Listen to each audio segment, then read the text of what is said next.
You're listening to an Airwave Media Podcast. Feel like who art Ed? We'll try to spice it. Who art Ed? Mr. Wood art Ed me. Good. Either way, it's ambiguous. It works on so many levels. I know. That's off to a great start.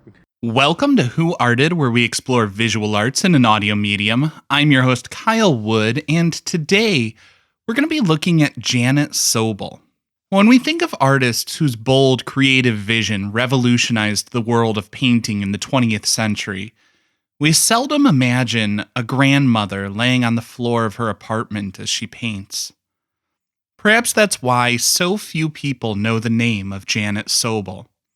She didn't fit with most people's expectations. She wasn't an art world insider trained at Yale or the Art Institute of Chicago. She was just a woman who loved to paint. Necessity is said to be the mother of invention, and her inventive techniques came from using the tools she had at her disposal, whether it was a brush, an eyedropper, even a vacuum cleaner. Janet Sobel did not discriminate as she used a wide array of tools to execute her vision. But that would come later. Let's start at the beginning. Janet Sobel was born in Ukraine in 1894. Her name at birth was Jenny Lekovsky. As usual, my apologies on mispronunciations. Now, when she was about 14 years old, she came to the U.S. after her father was killed by anti-Semites in the pogrom. So in 1908, she and her family come and they settle in New York. She eventually got married, settled down, had a family, was living a nice life in Brooklyn. The story goes that she took up painting after an argument with her son Saul, who had been studying at the Art Students League of New York in the 1930s. Now, for those unfamiliar, this is the same school that many of the greats came from. Georgia O'Keeffe, Ai Weiwei, Roy Lichtenstein, Alexander Calder, Norman Rockwell, and many others came through the Art Students League of New York. If you want to learn more about any of those artists I just named, I'll include links to other episodes in the show notes. But back to Janet Sobel.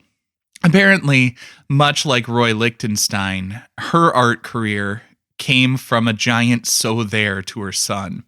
I guess she said something about Saul's work, and he threw down his paintbrush, challenging her to do better. So she did. While Sobel didn't attend the Art Students League or any art school, she was extremely talented, and she was willing to put in the time and effort to learn. She taught herself to paint when she was 45 years old, living in Brooklyn, New York. Initially, Sobel based her art on the traditional Ukrainian folk art she remembered from her youth. But as she developed as an artist, she gravitated towards the Surrealists and automatic drawing techniques.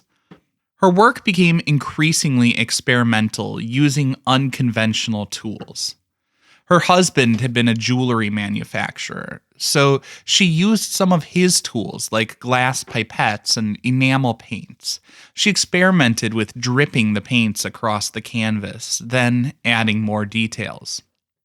I imagine it must have been kind of hard to swallow when her painting career started after he got frustrated and basically threw a fit, challenging her to do better. But Saul recognized the brilliance of her work, and he began showing her paintings and connecting her with prominent surrealist artists like Max Ernst and the collector Peggy Guggenheim. Guggenheim actually considered Janet Sobel to be one of the best female painters in America and included her in her group show, The Women, in 1945.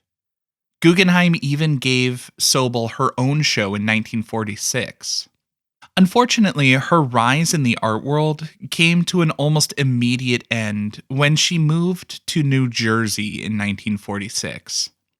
She was no longer in the center of the vibrant New York art scene, and she became averse to oil paint. Unfortunately, today, most of her legacy is limited to just a short footnote in the story of Jackson Pollock, who, and I'm using giant air quotes here, invented the drip painting technique. Just so happens he invented that drip painting technique shortly after he saw Janet Sobel's drip paintings. It's been well documented that she did it first. Not only that, but he saw her work in Guggenheim's gallery and commented on its influence over his evolution as an artist. I'm happy to say, though, that while Sobel's fame was eclipsed by Pollock for quite some time, she's not without her recognition. Her painting Milky Way from 1945 is part of the collection at MoMA. I believe it's typically displayed side by side with works from Jackson Pollock, one of the first and highest profile artists to have learned from her innovative techniques. But I believe today it's in a gallery with a collection that MoMA curated with other great Ukrainian artists. Now, if you want to learn more about the artists and movements I referenced in today's episode, check the show notes where I'll have links for further exploration. And while you're at it, remember the Arts Madness tournament's coming up this spring. You can fill out the form to predict the winner, enter for a chance to win a prize, or give a shout out to a favorite teacher to give them a chance to win a $50 gift card. Remember, I'll be using the ad money I get for the month of February to give out prizes, so the more you listen, the more I can give away this spring. This concludes this week's episode of Who Arted, part of the Airwave Media Podcast Network. If you found this tolerable, please leave a rating or review on your favorite podcast app. You can find images of the work being discussed this week and every week on social media at Who Arted Podcast on Twitter, Instagram, and TikTok, and of course on the website whoartedpodcast.com. Podcast done.